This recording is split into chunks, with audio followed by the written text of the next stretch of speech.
নমস্কার বন্ধুরা, আজকের আপনাদের কাছে যে টপিকটা নিয়ে আলোচনা করব সেটা হচ্ছে দ্রবণ চ্যাপ্টার ক্লাস 9-এর 8-এ এবং 7-এ কিছু অংশ ছিল। দ্রবণ কাকে বলে, দ্রাবক কাকে বলে এবং দ্রবণের যে প্রকারভেদগুলো রয়েছে অত্যন্ত সহজতম ছকের মাধ্যমে সারা জীবন মনে রাখা যাবে। আপনারা নিজেরা দেখুন এবং আপনাদের বাড়ির ছেলে মেয়েকে ফলো করান।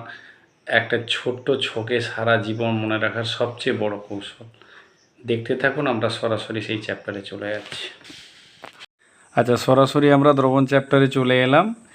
এখানে আমি বলি দ্রবণ কথার অর্থ হচ্ছে, আমি যদি এভাবে বলি দ্রবণ সমান দ্রাব যুক্ত দ্রাবক। এখানে দুটি পদার্থের মিশ্রণ বা তার থেকেও বেশি পদার্থের মিশ্রণ থাকতে পারে। দুই বা ততোধিক পদার্থের সমসত্ব মিশ্রণ যার আপেক্ষিক ঘনত্ব অথবা আপেক্ষিক গুরুত্ব একটি নির্দিষ্ট সীমা পর্যন্ত বাড়ানো বা কমানো যেতে পারে। তাহলে দ্রবণ কথার অর্থ হচ্ছে দুই বা ততোধিক পদার্থের সমসত্ব মিশ্রণ যার আপেক্ষিক ঘনত্ব অথবা আপেক্ষিক গুরুত্ব একটি নির্দিষ্ট সীমা পর্যন্ত বাড়ানো বা কমানো যেতে পারে, তাকে দ্রবণ বলে। এবার দ্রবণের মধ্যে দুটি অংশ বর্তমান, একটা হচ্ছে দ্রাব আর একটা হচ্ছে দ্রাবক। এটা কোনোরূপ মুখস্থ করার দরকার নেই। আচ্ছা, এখানে তোমরা নিশ্চয়ই বুঝতে পারছো দ্রাবতে অক্ষর কম আর দ্রাবকে অক্ষর বেশি। তাহলে আমি যদি এইটা লিখে থাকি দ্রাবতে অক্ষর কম, অর্থাৎ দ্রবণে যে পদার্থের পরিমাণ কম থাকে।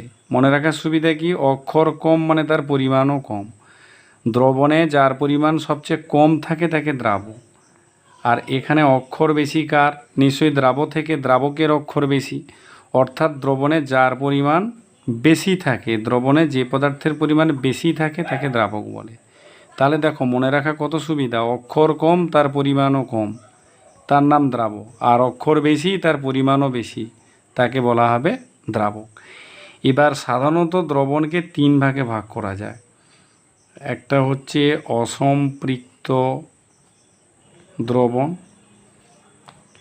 দু নম্বরে আমরা বলতে পারি সম্পৃক্ত দ্রবণ,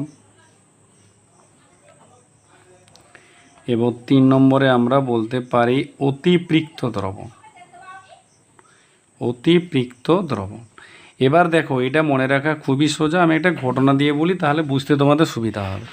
তা একদিন আমি সকালে ঘুম থেকে উঠেছি, তা এক ঠাকমা হঠাৎ শরবত নিয়ে আমার কাছে হাজির।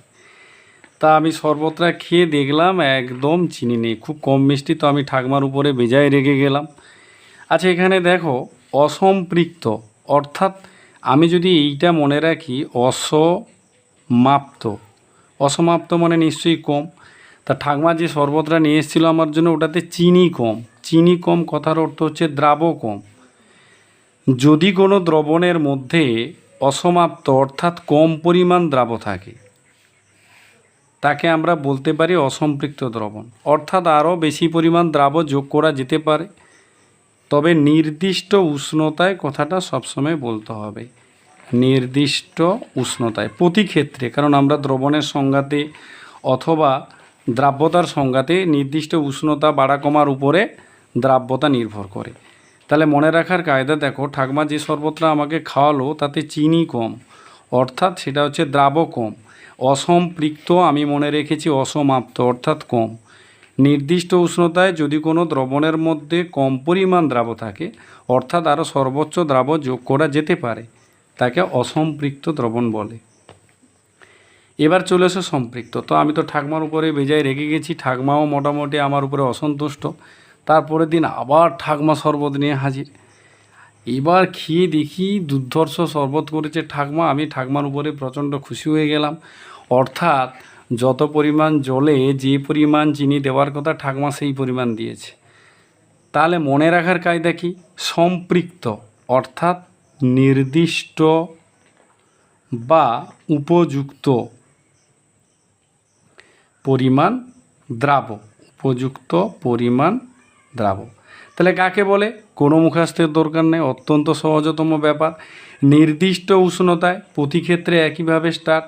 নির্দিষ্ট উষ্ণতায় যদি কোনো দ্রবণের মধ্যে নির্দিষ্ট বা উপযুক্ত পরিমাণ দ্রাব থাকে, তাকে বলা হবে সম্পৃক্ত দ্রবণ, মানে আরও সামান্য দ্রাবক আমরা যোগ করতে পারি। তার ঠাকমা প্রচণ্ড খুশি, আমিও খুশি। ঠাকমা তার পরের দিন আবার শরবত নিয়ে হাজির। আমি ঘুম থেকে উঠে দেখি ঠাকমা শরবত নিয়ে আমার জন্য দাঁড়িয়ে আছে।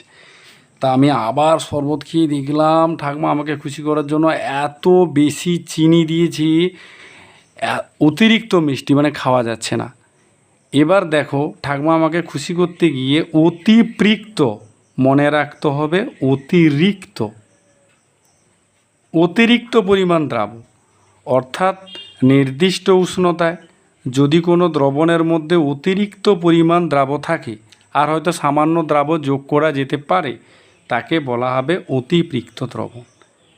তাহলে দেখো, অসম্পৃক্ত মানে অসমাপ্ত মানে কম পরিমাণ দ্রাবক, সম্পৃক্ত মানে নির্দিষ্ট বা উপযুক্ত পরিমাণ দ্রাবক, অতিপৃক্ত মানে অতিরিক্ত পরিমাণ দ্রাবক যোগ করা গেলে এই সংজ্ঞাগুলো আমরা খুব সহজে বলতে পারি। এরপরেও দ্রবণের মধ্যে আরও অনেক সংজ্ঞা আছে, প্রকৃত দ্রবণ, অপ্রকৃত দ্রবণ, প্রলম্বন, ইমালশন। এর পরবর্তী ভিডিওতে আমি আবার একটি ছোট ভিডিও করে তোমাদের জন্য দেখাবো। এই স্কিপের মাধ্যমে আপাতত দ্রবণ, দ্রাবক এবং এই তিনটি প্রকারভেদের সংজ্ঞা খুব সহজে বলা যাবে। নমস্কার।